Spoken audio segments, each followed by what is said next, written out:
Terima kasih Anda masih bersama kami. Karyawan Asperindo bersama organisasi Koalisi Lembaga Ganyang Korupsi berunjuk rasa di flyover siang tadi.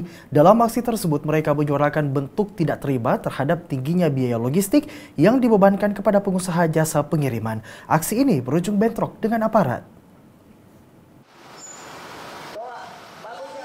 Tingginya biaya logistik yang dibebankan kepada para pengusaha jasa pengiriman ekspres menjadi pemicu karyawan Asosiasi Perusahaan Jasa Pengiriman Ekspres Indonesia Asperindo Sulsel bersama Koalisi Lembaga Ganyang Korupsi menggelar aksi unjuk rasa di flyover Makassar Rabu siang 18 November 2015. 10 unit mobil box diparkir di bawah jembatan flyover Makassar sebagai simbol aksi kekecewaan dan mogok kerja karyawan. 89 pengusaha dinyatakan menerima dampak dari kenaikan biaya tersebut.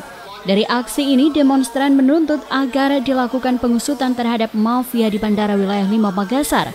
Selain itu, demonstran juga meminta Kapolda Sulselbar untuk menindaklanjuti laporan terkait kasus PT Angkasa Pura Logistik Makassar yang diduga mendapat kompromi dari oknum Polda Sulselbar sehingga menyebabkan kasus dan laporan tersebut tidak jelas.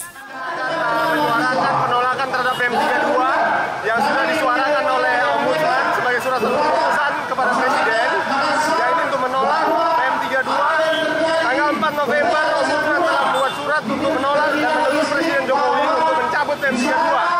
Aksi sempat tegang saat demonstran hendak membakar ban, namun dihalangi oleh aparat kepolisian. Bentrok pun tak terelakkan antara demonstran dan aparat kepolisian.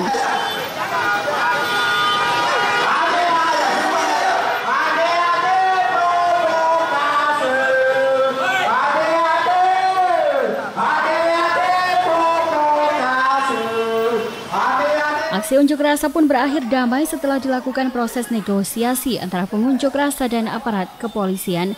Dari Makassar, Fitriana Sari, GoTV memberitakan.